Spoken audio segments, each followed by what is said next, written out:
പിതാവിന്റെയും പുത്രന്റെയും പരിശുദ്ധാത്മാവിന്റെയും നാമത്തിൽ ആമേൻ. പ്രിയപ്പെട്ടവരെ, ഈ അടുത്ത ദിവസം എന്നെ കാണാൻ വന്ന ഒരു ദമ്പതികൾ, ഒരു മധ്യവയസ്കനും ഭാര്യയും, എന്റെ വീഡിയോയിലെ പ്രസംഗങ്ങളൊക്കെ കേൾക്കുന്ന ആളാണെന്ന് പറഞ്ഞു. ഞാൻ ഷെക്കീനായി കൊടുക്കുന്ന ധ്യാനത്തിലൊക്കെ സംബന്ധിക്കുന്ന ആളാണ് എന്ന് പറഞ്ഞു. എന്നെ ഒത്തിരി പുകഴ്ത്തിക്കൊണ്ട് സംസാരിച്ചു. ഞാൻ കേട്ടുകൊണ്ടിരിക്കുമ്പോൾ പറയാണ്, അച്ഛാ, എന്തുകൊണ്ടാണ് അച്ഛൻ തലസ്ഥായി ധ്യാനങ്ങൾ നടത്താത്തത്? അപ്പോൾ ഒന്നും അറിയാത്ത മട്ടിൽ ഞാൻ പുഞ്ചിച്ചുകൊണ്ടിരുന്നതേ ഉള്ളൂ, ഒന്നും പറഞ്ഞില്ല. അച്ഛാ, അച്ഛൻ തലസ്ഥായി ധ്യാനം തുടങ്ങുകയാണെങ്കിൽ നമുക്ക് വേണ്ടതെല്ലാം കിട്ടും. ഈ കുംസാരവും ഈ കുർബാനയും ഇതിന്റെ ഒന്നും ആവശ്യമില്ല. തലസ്ഥായി പഠിച്ച് ഒരു താക്കോൽ മേടിച്ചാൽ മതി. അപ്പൊ ഞാൻ പുഞ്ചിരിച്ചുകൊണ്ട് ചോദിച്ചു, അതെന്താ ചേച്ചി, എനിക്ക് മനസ്സിലായില്ല, ഈ തലസ്ഥായി എന്താണ്? എനിക്കറിയാം അവൾ പറഞ്ഞതിന്റെ അർത്ഥം. ഈശോ കുരിശിൽ കിടന്നുകൊണ്ട് പറഞ്ഞ വാക്ക് എല്ലാം പൂർത്തിയായി എന്ന, നമുക്കറിയാം ഈശോയുടെ 7 വാക്യങ്ങൾ, 7 മൊഴികൾ, അതിലൊന്നാണ് എല്ലാം പൂർത്തിയായി. അതിന്റെ ഗ്രീക്ക് പദമാണ് തെത്തലസ്തായി എന്ന്, അത് തെസ്തലസ്തായി എന്ന് പറയും. അത് ചേച്ചി കേട്ട എവിടെയോ വല്ല ധ്യാനത്തിലും ആയിരിക്കാം എന്ന് എനിക്ക് മനസ്സിലായി. എന്നോട് ചോദിക്കുകയാണ്, പറയാണ്. അപ്പോൾ ഞാൻ ചോദിച്ചു, ചേച്ചി എന്താ ഈ തലസ്ഥായി? എനിക്ക് മനസ്സിലായില്ലോ. അച്ഛൻ അറിയത്തില്ലേ, അച്ഛൻ ഈശോ കുരിശും മരിച്ച് കിടക്കുന്നപ്പോൾ നമ്മുടെ പാപങ്ങളെല്ലാം ക്ഷമിച്ചു, പിശാചുക്കളെ ഓടിച്ചു, നമ്മുടെ ആത്മീയ, ശാരീരിക, മാനസിക കാര്യങ്ങളെല്ലാം നേടിയെടുത്തു. അതൊക്കെ കർത്താവ് പിതാവിനെ ഏൽപ്പിച്ച് അവിടെ വച്ചിട്ടുണ്ട്. അത് ഫിലിപ്പിയർക്കെതിരെ ലേഖനം അച്ഛൻ വായിക്കുകയാണെ മനസ്സിലാകും. 4:19, എന്റെ പിതാവിന്റെ പക്കൽ നിങ്ങൾക്ക് ആവശ്യമുള്ളതെല്ലാം ഉണ്ട്, യേശുവിൻ നാമത്തിൽ ചോദിച്ചാൽ കിട്ടുമെന്ന്. അപ്പൊ അതേപ്പറ്റിയൊക്കെ വ്യക്തമായി പഠിപ്പിക്കുന്ന ഒരു പ്രസ്ഥാനമാണ്, ഒരു ധ്യാനമാണ് അച്ഛാ തലസ്ഥായി. മാത്രമല്ല, ഞാനിപ്പോ ഓർത്തു പോവാണ്, പണ്ടൊക്കെ അച്ഛന്മാരെയൊക്കെ പോയി സംസാരിച്ചതും ആരാധനയ്ക്ക് സമയം ചെലവഴിച്ചതും എന്നിവനും കുർബാനയ്ക്ക് പോയതും എല്ലാം വെറുതെ സമയം പാഴാക്കിയതാണല്ലോ. ഈ തലസ്ഥായി ഉണ്ടായിരുന്നാൽ മതിയായിരുന്നു. ഞാനിപ്പോ പലതവണയും തലസ്ഥായി ആവർത്തിച്ച് പറഞ്ഞുകൊണ്ടിരിക്കും. എനിക്ക് ഒത്തിരി അനുഗ്രഹം അച്ഛാ കിട്ടുന്നുണ്ട്. എന്നിട്ട് പറഞ്ഞ, അച്ഛനും തലസ്ഥായി ആരംഭിക്കും. അപ്പൊ ഉപവാസവും ഈ പ്രാർത്ഥനയും നോയമ്പിന്റെ ഒന്നും ആവശ്യമില്ല അച്ഛാ.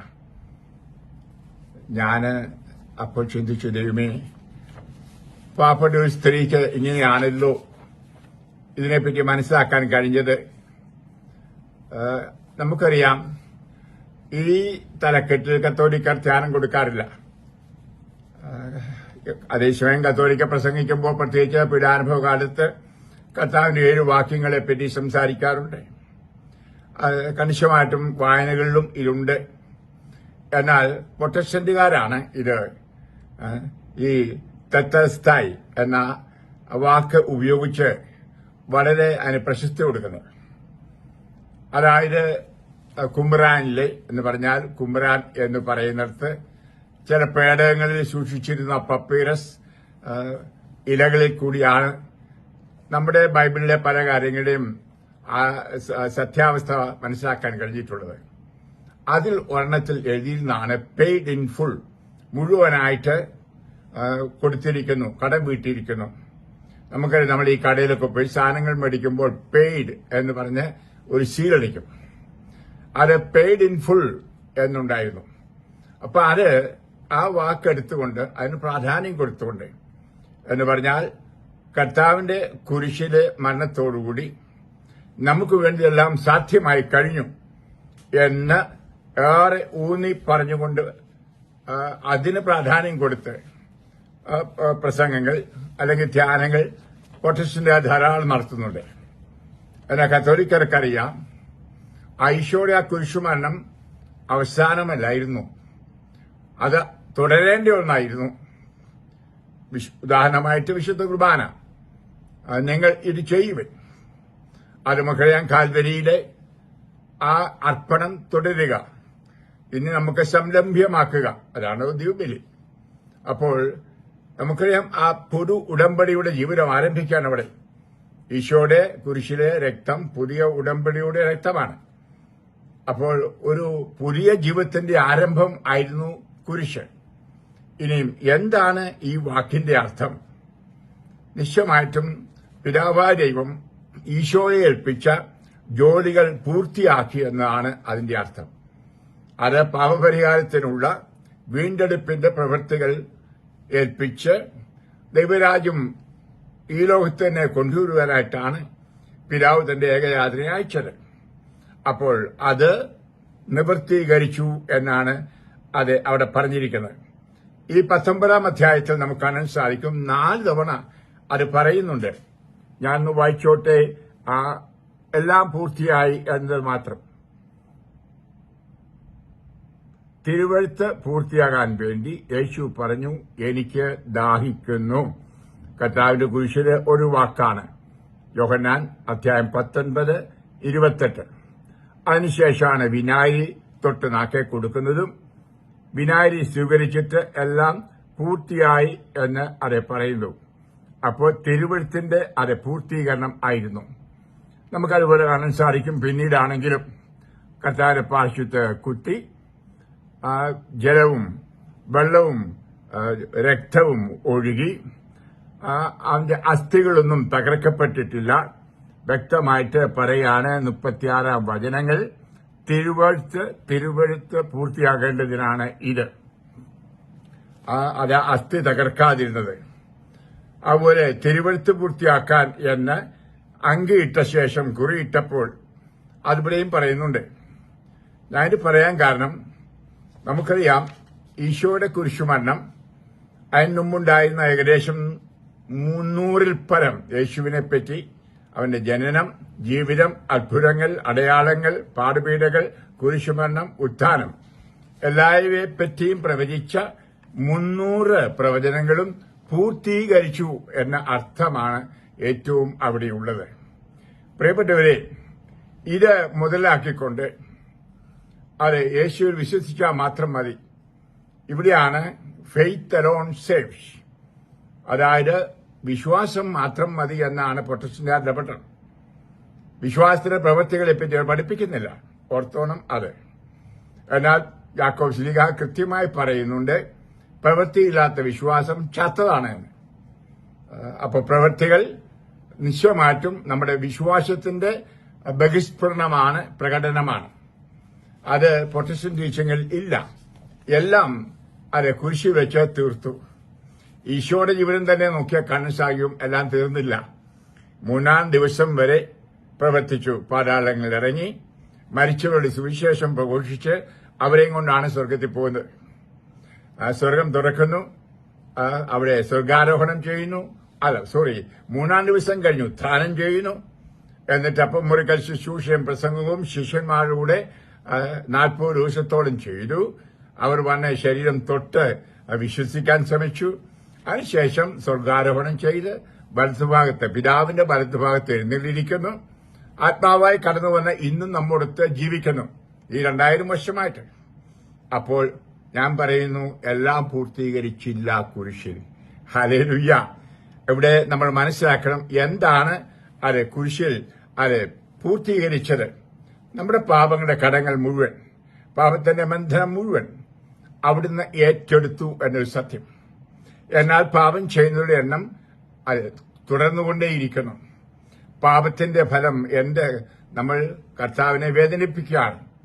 നമ്മൾ വായിക്കുന്നുണ്ടല്ലോ ഉൽപ്പത്തി പുസ്തകത്തിൽ തന്നെ 6-ാം അധ്യായം 6-ാം വചനത്തിൽ, ഓരോ പാപങ്ങളും ദൈവത്തിന്റെ ഹൃദയത്തെ വേദനിപ്പിക്കുന്നു. ആ വേദന ഇന്നും തുടർന്നുകൊണ്ടേയിരിക്കുന്നു. അപ്പോൾ കുരിശിൽ മരിച്ച് ഉത്ഥാനം ചെയ്ത ആ കർത്താവിന്റെ എല്ലാ പ്രവൃത്തികളും ഇന്നും തുടർന്നുകൊണ്ടിരിക്കുന്നതാണ് എന്നാണ് കത്തോലിക്ക സഭ പഠിപ്പിക്കുന്നത്. ഹല്ലേലൂയ. ഇന്നും കർത്താവ് വേദനിക്കുന്നു. അതുകൊണ്ടാണല്ലോ പൗലോസിനോട്, സാവൂളിനോട് വഴിവെച്ച് നീ എന്തുകൊണ്ട് എന്നെ പീഡിപ്പിക്കുന്നു എന്ന് കർത്താവ് ചോദിച്ചത്. ആ ചോദിച്ച കർത്താവ് ആരായിരുന്നു? ഉത്ഥാനം ചെയ്തവൻ. അപ്പോൾ ഉത്ഥാനം ചെയ്ത കർത്താവ് അത് തന്റെ പീഡാനുഭവം തുടർന്നുകൊണ്ടിരിക്കുകയാണ്. ഉത്ഥാനം ഇതെല്ലാം ഇത് നമ്മൾ മാനുഷികമായിട്ട് ഇങ്ങനെയൊക്കെ പറയും, 2000 കൊല്ലങ്ങൾക്ക് മുമ്പ് അല്ലെ 2000 പിൻപിൽ എന്നൊക്കെ.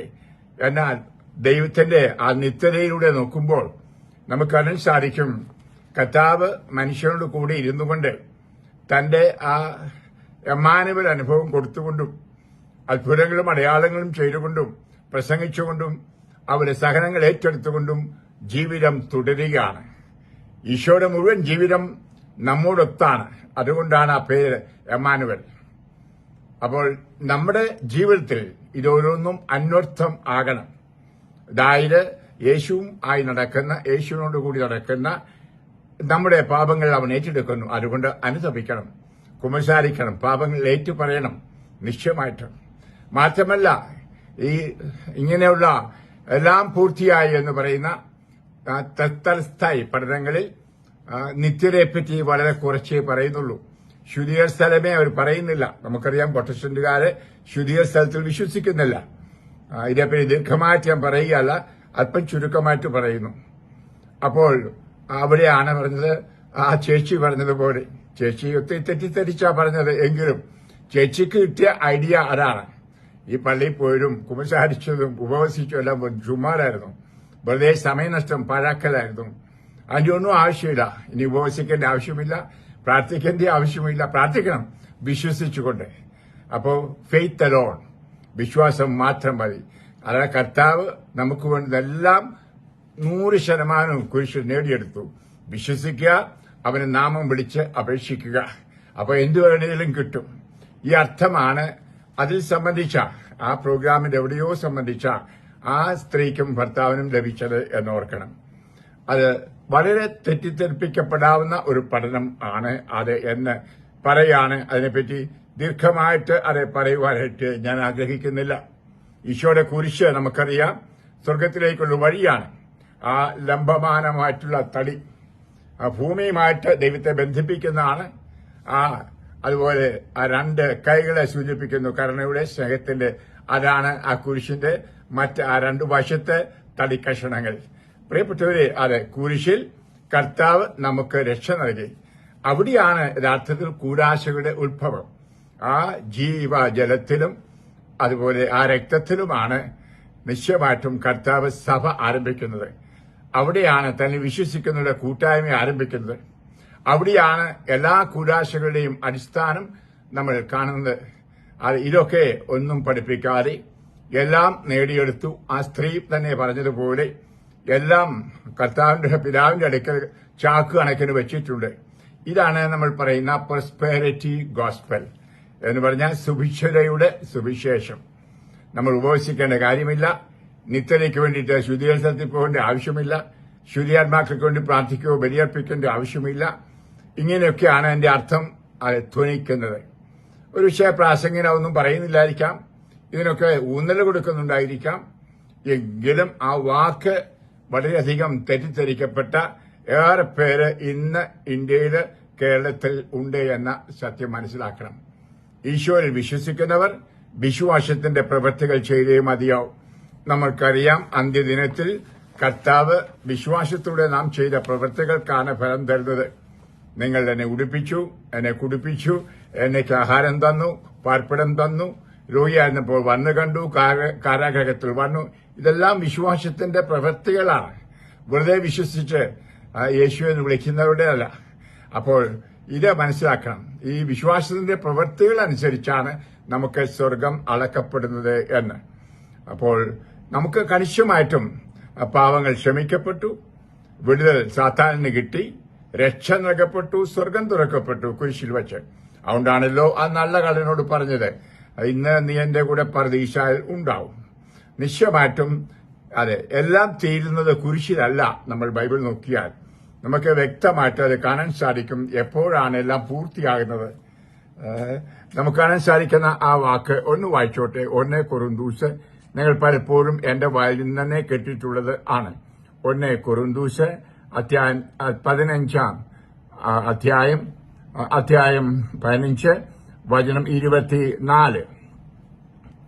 അവനെല്ലാ ഭരണവും അധികാരവും ശക്തിയും നിർമ്മാർജ്ജനം ചെയ്ത് രാജ്യം പിതാവായ ദൈവത്തിന് സമർപ്പിക്കുമ്പോൾ എല്ലാത്തിന്റെയും അവസാനം ആകും. അവൻ തനിക്കുള്ളവരെ തന്റെ ആഗമനത്തിൽ തന്നോടുകൂടെ കൂട്ടിച്ചേർക്കും. ഹല്ലേലൂയ. അപ്പോൾ യേശുവിനുള്ളവരെ, യേശുവിൽ ജീവിക്കുന്നവരെ, അത് സഭയിലാണ്, സഭയുടെ കൂരാശകളിലൂടെയും പ്രാർത്ഥനകളിലൂടെയുമാണ്. എന്നിട്ട് അവരെ മാറോട് ചേർത്ത് കൂടിച്ചേർത്ത് ഈശോ ഒന്നാക്കി ഒരു രാജ്യമാണ്. ദൈവരാജ്യം എന്ന് പറഞ്ഞാൽ ഈശോവിനെ സ്വന്തമാക്കലാണ്. 1 യോഹന്നാൻ നമ്മൾ വായിക്കുന്നുണ്ട് 5, 11, 12. അപ്പൊ അതിനുള്ള മാർഗമാണ് നമുക്ക് തിരുസഭയിൽ കർത്താവ് പ്രകടമായി തന്നിരിക്കുന്നത്. അല്ല, പുറത്തുമാകാം, ഈശോയെ സ്വന്തമാക്കാം, ഇല്ലെന്നല്ല ഞാൻ ഈ പറഞ്ഞത്. നമുക്ക് സുനിശ്ചിതമായിട്ട് അങ്ങനെ ആക്കാമെന്നത് സഭയിലൂടെയാണ്. അപ്പൊ സഭയിലെ പഠനങ്ങൾക്ക് അർത്ഥമുണ്ട്, സഭയിലെ പ്രക്രിയകൾക്ക് അർത്ഥമുണ്ട്. അതാണ് വൈദികരായ ഞങ്ങൾ പ്രസംഗിക്കുന്നത്. എന്നിട്ട് അത് ചെയ്തുകൊണ്ട് അവർ ജീവിക്കുന്നവർ ദൈവരാജ്യത്തിലാണ്. ആ ദൈവരാജ്യമാണ് അവസാനം കൈ വരുന്നത്. അതാണ് അവസാനം. അപ്പോൾ കുരിശിൽ എല്ലാം പൂർത്തിയായിട്ടില്ല എന്ന് നമുക്ക് കാണാൻ സാധിക്കുന്നു. മാത്രമല്ല, ഈ പഠനങ്ങളിൽ കർത്താവ് പാതാളങ്ങളിൽ പ്രസംഗിച്ചതോ, 40 ദിവസം അല്ലെങ്കിൽ 3-ാം ദിവസം ഉയർത്തതോ, 40-ാം ദിവസം സ്വർഗാരോഹണം ചെയ്തതോ, വലതുഭാഗത്തിരിക്കുന്നതോ, ഇന്ന് കാണപ്പെട്ട തിരുസഭയുടെ ശിരസ്സായി നിൽക്കുന്നതോ ഒന്നും അതെ പ്രസംഗിക്കുന്നില്ല എന്നത് സത്യമാണ്. മനുഷ്യൻ മനസ്സിലാക്കുന്നില്ല. അവിടെയൊന്നും പ്രസംഗങ്ങൾ ഞാൻ കേൾക്കാറില്ല, പ്രൊട്ടസ്റ്റന്റുകാരുടെയോ അല്ല പ്രൊട്ടസ്റ്റന്റ് സഭയും തിരിച്ചു വന്ന കത്തോലിക്ക സഭയിൽ പ്രസംഗിക്കുന്നവരുടെ ഒന്നും. നമുക്ക് കത്തോലിക്ക വിശ്വാസമുള്ളവരും കത്തോലിക്ക ദൈവശാസ്ത്രമുള്ള ധാരാളം പേർ നമുക്ക് ഉണ്ട്. നമുക്കവരെ കേട്ടാൽ മതിയാവും. കർത്താവ് അപ്രകാരമാണ് ആഗ്രഹിക്കുന്നു എന്ന് ഞാൻ വിശ്വസിക്കുന്നു. ഞാൻ ആരെയും കുറ്റപ്പെടുത്തി പറയല്ല. ഈ 2 പേര് എന്റെ അടുക്കൽ വന്നപ്പോൾ എന്നെ ഏറെ വേദനിപ്പിച്ചു. ഇന്ന് നമുക്കറിയാം, ഏറെ തെറ്റായ പഠനങ്ങൾ അല്ലെങ്കിൽ വളച്ചൊടിച്ചുള്ള പഠനങ്ങൾ കത്തോലിക്ക സഭയിൽ ഏറെ ഉണ്ട്. അതേപ്പറ്റി നമുക്ക് കാണാൻ സാധിക്കും. തിമോത്തിക്ക് പൗലോസ് എഴുതിയ ലേഖനത്തിൽ, പ്രത്യേകിച്ച് 2 തിമോത്തി 4-ാം അധ്യായം വായിക്കുന്നുണ്ട്. വചനം 3 മുതൽ, ജനങ്ങൾ ഉത്തമമായ പ്രബോധനത്തിൽ സഹിഷ്ണുത കാണിക്കാത്ത കാലം വരും. കേൾവിയിൽ ഇമ്പമുള്ളവയിൽ ആവേശം കൊള്ളുകയാൽ അവർ തങ്ങളുടെ അഭിരുചിക്ക് ചേർന്ന പ്രബോധകരെ വിളിച്ചുകൂട്ടും. അവർ സത്യത്തിന് നേരെ ചെവി അടച്ച് കെട്ടുകഥകളിലേക്ക് ശ്രദ്ധ തിരിക്കും. നീ ആകട്ടെ എല്ലാ കാര്യങ്ങളിലും സമചിത്തത പാലിക്കുക, കഷ്ടതകൾ സഹിക്കുകയും സുവിശേഷകന്റെ ജോലി ചെയ്യുകയും നിന്റെ ശുശ്രൂഷ നിർവഹിക്കുകയും ചെയ്യുക. ഹല്ലേലൂയ. ചെറുപ്പക്കാരനായ സുവിശേഷ പ്രഘോഷകൻ തിമോത്തിയോസിന് പൗലോസ് കൊടുക്കുന്ന ഉപദേശമാണ് അത്. പ്രിയപ്പെട്ടവരെ, ഇന്ന് കാണാൻ സാധിക്കും, ഇക്കിളി കൊള്ളിക്കുന്ന, മറ്റുള്ളവർക്ക് ഇഷ്ടപ്പെടുന്ന രീതിയിൽ വചനം വളച്ചൊടിച്ച് ഒരു ഗ്രീക്ക് പദമൊക്കെ പറയുമ്പം പണ്ടൊക്കെ അങ്ങനെ ഉണ്ടായിരുന്നു. ഞാൻ ഓർക്കുന്ന എന്റെ ചെറുപ്പകാലത്ത് അച്ഛന്മാര് സുറിയാനിയിലൊരു വാക്ക് പറയും, ലത്തീനിലൊരു വാക്ക് പറയും, എന്നിട്ട് പ്രസംഗം ആരംഭിക്കാം. അപ്പൊ എല്ലാവരും ഓർക്കുന്ന അച്ഛൻ ലത്തീൻ അറിയാം, ഇയാളിന് ഗ്രീക്ക് അറിയാം, അപ്പൊ അച്ഛനിലേക്ക് അറ്റൻഷൻ കിട്ടും. ഇതൊക്കെ അതുപോലെ ഇടക്കാലങ്ങളുണ്ടായിരുന്നു. മഹാത്മജിയുടെ ഒരു ഉദ്ധരണി പറയുക, അല്ലെങ്കിൽ ഏതെങ്കിലും ഒരു വലിയ രാഷ്ട്രീയക്കാരന്റെ ഉദ്ധരണി പറയുക, ഷേക്സ്പിയർ ഇങ്ങനെ പറഞ്ഞു. ഇതൊക്കെ പ്രസംഗത്തിന്റെ ഒരു മെത്തേഡായിരുന്നു ആളുകളുടെ ആകർഷണം കിട്ടാൻ. എന്നാൽ കർത്താവ് ഇങ്ങനെ പറഞ്ഞു എന്ന് ദൈവവചനത്തിലേക്ക് ഊന്നി പറയുക ഉണ്ടായിരുന്നോ എന്ന് എനിക്ക് സംശയമാണ്. അപ്പോൾ ഞാൻ ഇത് പറയാൻ സാധിക്കും, ഇന്നും അതുപോലെ ആകർഷണത്തിനു വേണ്ടി ദൈവവചനം തന്നെ വിളമ്പുന്ന ആളുകള് ഇപ്രകാരം ആളുകളെ ആകർഷിക്കത്തക്ക രീതിയിൽ വചനങ്ങൾ കൊണ്ടുവന്ന് അത് വേണ്ട വിധത്തിൽ വിശദീകരിക്കാനും പഠിപ്പിക്കാനും ഇരിക്കുന്നുണ്ട്. അതിന്റെ ഫലമായിട്ട് യഥാർത്ഥ കത്തോലിക്ക വിശ്വാസിയിൽ നിന്ന് വ്യതിചലിക്കുന്നു ആളുകൾ. ഇന്ന് ഏറെ പേര് നമ്മുടെ കേരളത്തിൽ പ്രത്യേകിച്ച് കത്തോലിക്ക വിശ്വാസത്തിൽ നിന്ന് പല കാരണങ്ങൾ കൊണ്ട് മാറിക്കൊണ്ടിരിക്കുന്ന ഒരു കാലഘട്ടമാണ് എന്ന് ഓർക്കണം. അപ്പോൾ ഇങ്ങനത്തുള്ള പഠനങ്ങളല്ല വചനപ്രഘോഷകർ കൊടുക്കേണ്ടത്. ആഴമായിട്ട് കർത്താവിന്റെ സഭ പഠിപ്പിക്കുന്ന കാര്യങ്ങൾ അതേപടിയിലാണ് നമ്മൾ പഠിപ്പിക്കേണ്ടത്. സത്യമായിട്ടും കർത്താവിന്റെ കുരിശിലെ 7 വാക്യങ്ങൾ എന്റെ ധ്യാനത്തിൽ ഞാൻ പറയുന്നതാണ്, നിങ്ങൾ കേട്ടിട്ടുള്ളതാണ്. അതൊക്കെ ഞാൻ പറയുന്ന കൂട്ടത്തിൽ പറയും, എല്ലാം പൂർത്തിയായി. അതിന് വേറെയും അർത്ഥമുണ്ട്. കാരണം ആ ഒടുക്കത്തെ അത്താഴം, അത് കഴിഞ്ഞുള്ള വീഞ്ഞ് വിളമ്പൽ അവർക്ക് 4 തവണയുണ്ടായിരുന്നു. ആ പൊടിച്ച വീഞ്ഞ് അവസാനം, ആ വീഞ്ഞാണ് നീർപ്പഞ്ഞിയിൽ കുത്തിക്കൊടുത്തത്. അവിടെ അതിന്റെ പെസഹായുടെ അവസാനം എന്ന അർത്ഥവും അതിനുണ്ടായിരുന്നു. ഹല്ലേലൂയ. അതാ പെസഹാ കുഞ്ഞാട് അറക്കപ്പെട്ടു. എന്നാൽ അതിനുശേഷമുള്ളത് ആണ് പുതുനിയമത്തിൽ കർത്താവുമായുള്ള ഉടമ്പടി. ആ രക്തത്തിലൂടെ. ആ ഉടമ്പടിയുടെ ജീവിതമാണ് ഇന്ന് നിങ്ങളും ഞാനും ജ്ഞാനസ്ഥാനത്തിന്റെ കൃപയിലൂടെ ജീവിക്കുന്നത്. ഇത് വ്യക്തമായി പ്രിയപ്പെട്ടവരെ മനസ്സിലാക്കിയിരിക്കണം. അതുകൊണ്ട് ഇങ്ങനെയുള്ള പഠനങ്ങളുടെ പിന്നാലെ പരക്കം പായരുത്, അത് ഞങ്ങളുടെ ധ്യാനങ്ങളുടെ പിന്നാലെയും പോകരുത് എന്ന് ഒരു ചെറിയ ഒരു അഭ്യർത്ഥന ഞാൻ തരികയാണ്. കാരണം വചനപ്രഘോഷണം ഒരു ബിസിനസ് അല്ല, അത് ശുശ്രൂഷയാണ്. ദാഹിക്കുന്ന ജനങ്ങൾക്ക് കർത്താവിന്റെ വചനം കൊടുക്കുകയാണ്, വചനം ദാഹം തീർക്കുവാനായിട്ട്. അല്ലാതെ കണ്ട് അവരെ കണ്ണഞ്ചിപ്പിച്ച് ആകർഷിപ്പിച്ച് നമ്മളിലേക്ക് നമ്മൾ നല്ല ധ്യാനഗുരുവായി അപ്പോൾ ഒരു പക്ഷേ പറഞ്ഞാൽ മഞ്ഞാക്കലച്ചൻ വലിയ ആളാണ്, മഞ്ഞാക്കലച്ചനിലേക്ക് ആകർഷിക്കുക, അത് ശരിയല്ല. യേശുവിലേക്കാണ് ഒരു വചന പ്രഘോഷകൻ എപ്പോഴും ദൃഷ്ടി ഉറപ്പിക്കേണ്ടതും ജനങ്ങളെ ദൃഷ്ടി ഉറപ്പിക്കാൻ തിരിപ്പിക്കേണ്ടതും. യേശു ഏകരക്ഷകൻ, യേശു ആണ് ജീവിതത്തിന്റെ കേന്ദ്രമെന്ന്. ഇത് ഇങ്ങനെയുള്ള ആളുകളുടെ പിന്നാലെ അവരെ കാൽ ദൈവങ്ങൾ എന്ന് പറയും, നടക്കുന്ന ദൈവങ്ങൾ, അവിടെ പിന്നാലെ പോവുകയാണ് ആളുകൾ. അതും ശരിയല്ല. പോകേണ്ടത് യേശുവിന്റെ പിന്നാലെയാണ്. യേശു പറഞ്ഞത് ഫോളോ മീ, എന്നെ അനുകരിക്കൂ. യോഹന്നാനെ അനുകരിക്കുക എന്ന് പറഞ്ഞില്ല, ഇങ്ങേറ്റം സ്വന്തം മാതാവിനെ പോലും അനുകരിക്കുക എന്ന് ഈശോ പറഞ്ഞില്ല. ഈശോ പറഞ്ഞ എന്നെ. അക്കാലത്തിൽ ഈശോ 100% സ്വാർത്ഥനായിരുന്നു. താൻ ദൈവമാണെന്നറിയാമായിരുന്നു. ഞാൻ തന്നെ എന്ന് അവിടുന്ന് വെളിപ്പെടുത്തി. അപ്പം പൂർണ്ണമായി ദൈവത്തെ അനുകരിക്കുന്നവരായിരിക്കണം തന്നെ അനുഗമിക്കുന്നവർ എന്ന ബോധ്യമുണ്ടായിരുന്നുകൊണ്ടാണ് ഈശോ പറഞ്ഞത് എന്നെ അനുകരിക്കൂ, എന്നെ അനുകരിച്ചു. ആ പൗലോസ് അപ്പോസ്തലൻ പറഞ്ഞു, ഞാൻ എത്രമാത്രം യേശുവിനെ അനുകരിക്കുന്നു അത്രമാത്രം എന്നെ അനുകരിച്ചാൽ മതി. എന്നെ അനുകരിക്കരുത് എന്ന് പറഞ്ഞാൽ പൗലോസിനെ അനുകരിക്കരുത്. ആ പൗലോസിലുള്ള ഈശോയെ കണ്ടുകൊണ്ട് അനുകരിക്കണം. അങ്ങനെ ഈശോയെ പേറുന്ന വേറെ ക്രിസ്തു ആയി മാറുന്നവരായിരിക്കണം വചന പ്രഘോഷകർ. ഞാനൊരു വീഡിയോയിൽ പറയുണ്ടായി, ഈശോയെ കണ്ടുമുട്ടിയെന്ന് പറയുന്നതല്ല, ജീവിതത്തിൽ കണ്ടുമുട്ടിയവരെ കാണുമ്പം അത് കേൾക്കുന്നവർക്കും കാണുന്നവർക്കും അറിയാം. അങ്ങനെയുള്ള ഒരു സാക്ഷ്യം പേറുന്നവർ, വചനത്തിലൂടെ പറയുന്നതല്ല, പിന്നെ ജീവിതത്തിലൂടെ ഉള്ളവരായിരിക്കണം. പ്രിയപ്പെട്ടവരെ, അതെ ഞാനിത് ഈ ചെറിയ വീഡിയോ തരുന്നത് അതെ ഈ തെത്തലസ്തായി എന്ന ആ ഗ്രീക്ക് പദത്തെ തെറ്റിദ്ധരിച്ചവർ ഒന്ന് മനസ്സിലാക്കാനും ഇനിയും അങ്ങനെയുള്ള പ്രോഗ്രാമുകൾക്ക് സംബന്ധിക്കുമ്പോൾ ഒന്ന് കെയർഫുൾ ആകാനായിട്ട് ശ്രദ്ധിക്കാൻ. കത്തോലിക്ക വിശ്വാസം അല്ലാതെ പഠിപ്പിക്കുന്നവർ ആരായാലും, ഒരു പക്ഷേ പെന്തക്കോസ്ത്യൻ തിരിച്ചു വന്നവരോ ഒരു പക്ഷെങ്കിൽ മറ്റ് വിജാതീയ മതങ്ങളിൽ തിരിച്ചുവനും മാമോസ സ്വീകരിച്ചവരൊക്കെ ആയിരിക്കാം. ഇന്ന് അവരൊക്കെ ഒത്തിരി പ്രസംഗിക്കുന്ന കാലമാണ് കേരളത്തിലെ പലയിടത്തും. നമുക്കില്ലാഞ്ഞിട്ടല്ല, അവരെ പ്രോത്സാഹിപ്പിക്കുകയാണ്, നല്ല കാര്യം.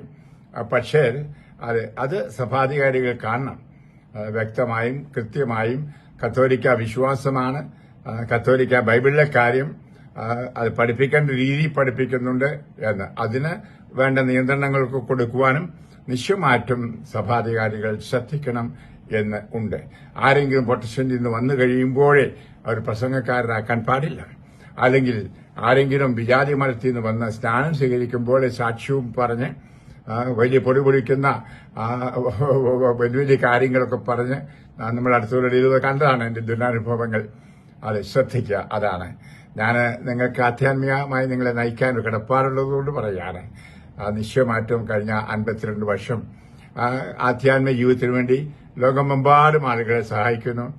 ഞാൻ കേരളത്തിലായിരുന്നല്ലോ 20 വർഷം പൂർണ്ണമായിട്ടും. തുടർന്ന് ഇപ്പോഴും എന്റെ വീഡിയോ വഴിയും ഓൺലൈൻ വഴിയുള്ള ധ്യാനങ്ങൾ വഴിയൊക്കെ. അപ്പോൾ നിങ്ങൾക്ക് തരുന്ന ഉപദേശം ആരും അതിനെപ്പറ്റി ഒഫൻസ് വേദനിക്കേണ്ട കാര്യമില്ല. അത് ഞാൻ പറയാനുള്ളത് തുറന്ന് പറയും. യേശുവെ നന്ദി, യേശുവെ സ്തോത്രം. കർത്താവ് യേശുവേ, ഇത് കേട്ട ഇവരെല്ലാവരെയും ആശീർവദിക്കണമേ, അനുഗ്രഹിക്കണമേ. കർത്താവിന്റെ സത്യ വഴിയിലൂടെ പോകുവാനുള്ള കൃപ ഇവർക്ക് കൊടുക്കണമേ. അതെല്ലാം കർത്താവിന്റെ വചനം, എഴുതപ്പെട്ട വചനത്തുണ്ട്, സഭ പഠിപ്പിക്കുന്ന പഠനവുമുണ്ട്. ആദിമ ക്രൈസ്തവർ കർത്താവിന്റെ പഠനത്തിൽ നിന്നുകൊണ്ടാണ്, അപ്പസ്തോലന്മാരുടെ പഠനങ്ങളിൽ നിന്നുകൊണ്ടാണ് വചനം പ്രഘോഷിച്ചത്. കർത്താവ് ഈശോയെ അതിന്റെ കൃപാവരം എല്ലാ വചന പ്രഘോഷകർക്കും കൊടുക്കണമേ. കർത്താവിന്റെ വചനത്തോട് പൂർണ്ണമായിട്ട് മറ്റ് ലക്ഷ്യങ്ങളൊന്നും വെക്കാതെ, പണമോ ധനമോ പ്രശസ്തിയൊന്നും ആഗ്രഹിക്കാതെ ഈശോയെ മാത്രം കേന്ദ്രീകരിച്ച് ഈശോയെ കൊടുക്കുന്നവരായി മാത്രം, ഈശോയുടെ വചനമാകുന്ന വിത്ത് വിതയ്ക്കുന്നവരായി മാത്രം അവരെ ഉരുവാക്കണമേ. യേശുവെ നന്ദി, യേശുവെ സ്തോത്രം. നിങ്ങൾ ഓരോരുത്തരെയും യേശു നാമത്തിൽ ഞാൻ ആശീർവദിക്കുന്നു, അനുഗ്രഹിക്കുന്നു. പിതാവിന്റെയും പുത്രന്റെയും പരിശുദ്ധാത്മാവിന്റെയും നാമത്തിൽ ആമേൻ. Praise the Lord. ഹല്ലേലൂയ.